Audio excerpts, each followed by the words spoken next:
Vive tension en Tanzanie au lendemain des élections générales de dimanche. L'opposition dénonce de possibles fraudes ainsi qu'une perquisition dans un centre de comptage de voix. 16e rencontre régionale sur la haute intensité de main-d'œuvre. Les assises se tiennent au Palais des Congrès de Cotonou au Bénin.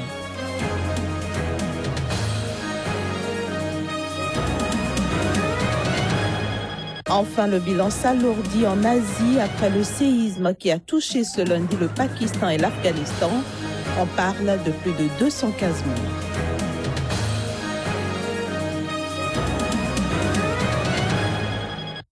Madame, Monsieur, bonsoir et bienvenue dans cette édition. Nous démarrons par la Tanzanie.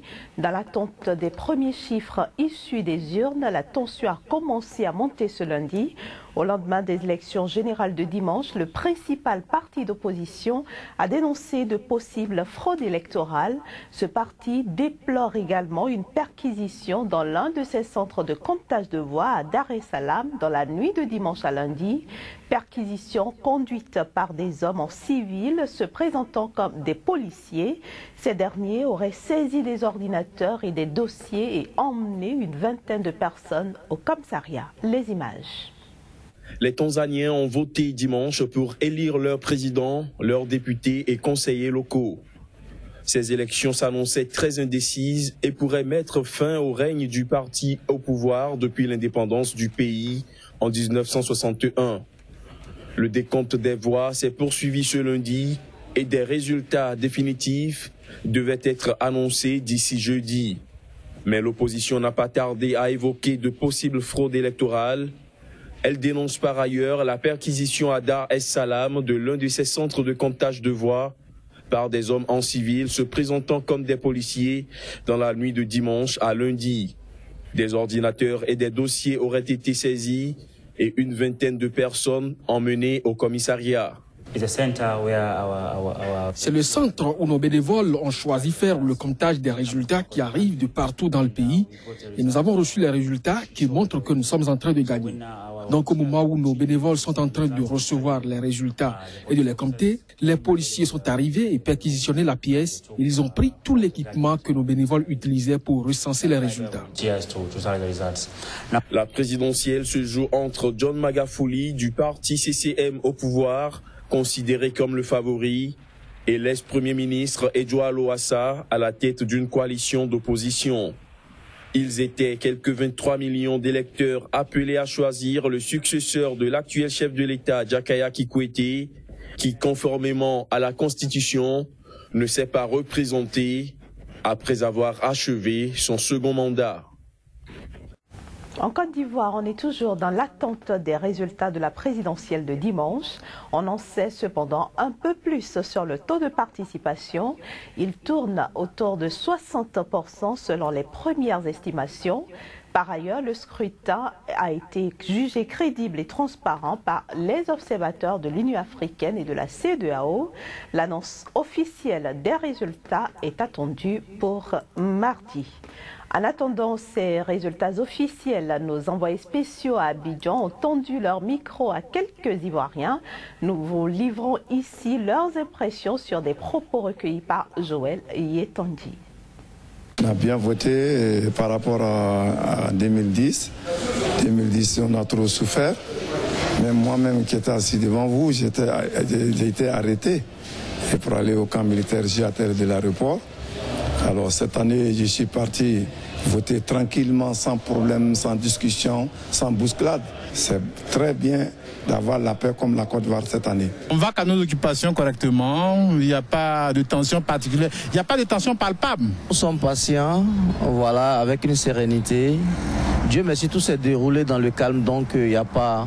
On a eu beaucoup plus de peur que de mal, mais... dans la sérénité, nous attendons toujours le résultat. On n'a pas envie de revivre ce qu'on a vécu en 2010. Voilà, donc plus tôt les résultats seront donnés, plus tôt les cœurs seront nets et on pourra vaquer à nos occupations comme tout le monde. Ça se passe bien, un peu stressé, mais ça va, quoi. On se sent bien et bien voilà. Cette année, c'est la bonne, quoi. Il n'aura rien. Donc je suis tranquille. Et bon, j'attends le résultat de la CEI. Que les vaincus reconnaissent la victoire du vainqueur et que tout redevienne comme avant, quoi, par le passé où nous avons vécu en paix. Parce que après les élections de 2010, vous avez vu, c'était vraiment difficile à vivre. Et dans ces conditions-là, c'est nous les femmes qui sommes plus touchées. Parce que ce sont nos enfants, ce sont nos maris, c'est nous-mêmes qui sommes violés. Vraiment, nous ne souhaitons plus revivre cela. Je pense qu'il n'y aura rien. J'ai confiance en Dieu, donc tout se passe bien. Rendons-nous maintenant à Cotonou, au Bénin. Le parti Union pour le développement du Bénin nouveau de l'honorable Claudine Prudencio clarifie le choix porté sur l'homme d'affaires Sébastien Germain Adjavon pour la présidentielle de février 2016. C'est à la faveur d'une conférence de presse tenue ce lundi et dont voici un extrait. Nous n'avons pas besoin des gens qui viendront et qui vont construire leur fortune maintenant sur les ressources publiques. Nous n'avons pas besoin des gens qui viendront et qui peut-être vont s'arranger pour que tous les marchés puissent revenir à leur société. Je ne sais pas si notre candidat Sébastien Adjavon, je ne sais pas combien de marchés il a gagné au niveau de l'État béninois pour bâtir sa fortune. Il a su profiter des opportunités qu'il y a dans le secteur de l'économie, avec le Nigeria, avec les pays de la sous-région, avec son carnet d'adresses fourni à l'international, il a su profiter de tout ceci véritablement pour bâtir son image de businessman qui aujourd'hui est en train de créer de l'emploi et qui, par ailleurs, est le premier contributeur pour nos impôts. Porter quelqu'un comme ça à la marina, évidemment que c'est la renaissance du sport. Évidemment que c'est la renaissance de la culture. Évidemment que l'agriculture devient forcément une priorité. Évidemment que les PME et les PMI seront mises en contribution, seront renforcés pour que véritablement ce soit des leviers importants pour l'économie nationale et la résolution du problème crucial de l'emploi des jeunes. Sébastien Adjavon, donc, comme vous le voyez, c'est un choix suffisamment réfléchi. Et ce qui a fait que courageusement, en dépit de tout ce que les gens ont tenté de dire pour dissuader l'UDBN, du genre, écoutez, c'est trop risqué, écoutez, si ce n'était pas le candidat de tel, l'UDBN a dit, trop c'est trop, on ne peut pas continuer par prendre le peuple en otage, il va falloir que courageusement, certaines formations politiques se démarquent pour se lancer dans la bataille. Restons au Bénin pour dire que ce pays abrite cette semaine la 16e rencontre régionale sur la haute intensité de main-d'œuvre. La cérémonie de lancement a eu lieu ce lundi matin au Palais des Congrès de Cotonou. Le compte-rendu est signé Génial Afouda et Floris Dossa. Le Cameroun passe ainsi le témoin au Bénin pour présider la 16e édition régionale de la haute intensité de main-d'œuvre IMO.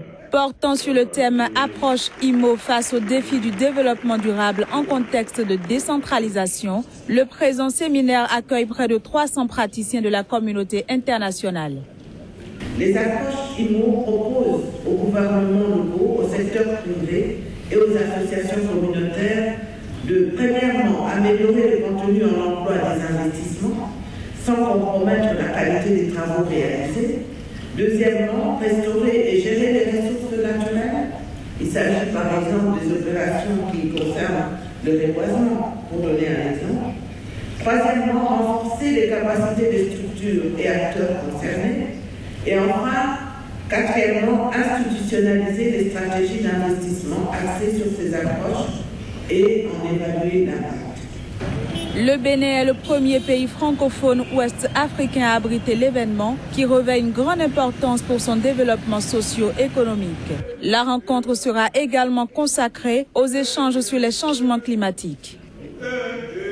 La délégation du Bénin avait en effet prévu de structurer les échanges de la 16e édition autour d'une part des modalités de financement durable des projets IMO et d'autre part de la décentralisation vue comme une modalité institutionnelle qui offre un cadre propice à l'appropriation des technologies à haute intensité de main-d'œuvre. Mais un autre défi majeur se dresse tel une épée de Damoclès au-dessus de notre planète. Il s'agit de la maîtrise des changements climatiques. L'approche IMO combine l'utilisation des équipements légers, la main-d'œuvre intensive locale et les matériaux locaux pour la réalisation des infrastructures socio-économiques. Tout ceci en prenant en considération les questions de coût et de qualité. Direction maintenant l'Afrique du Sud. Malgré la décision du gouvernement de ne plus augmenter les frais de scolarité pour l'année 2016, les portes de plusieurs universités sont restées fermées ce lundi. Le mouvement estudiantin semble donc se poursuivre dans ce pays. À l'issue de la réunion entre les leaders de la contestation et les responsables des universités vendredi, le président Jacob Zuma avait annoncé qu'il n'y aurait aucune augmentation des frais de scolarité pour 2016. Mais visiblement, cette déclaration n'aura pas satisfait les étudiants qui sont toujours dans les rues. Ces derniers demandent que toutes leurs revendications soient prises en compte, notamment celles qui concernent la fin du recours aux prestataires de services pour le nettoyage ou la sécurité des campus qui participent selon eux au gaspillage des fonds de l'université. Ce point de leurs revendications n'étant pas encore satisfait, les étudiants sont toujours dans les rues. Une situation qui a amené plusieurs universités, dont le campus de l'Université du Cap, à maintenir ses portes toujours fermées durant toute la semaine. Ceci dans la mesure où il n'y a aucun engagement des étudiants pour arrêter les perturbations, a déclaré le vice-chancelier du Cap, Mas Price.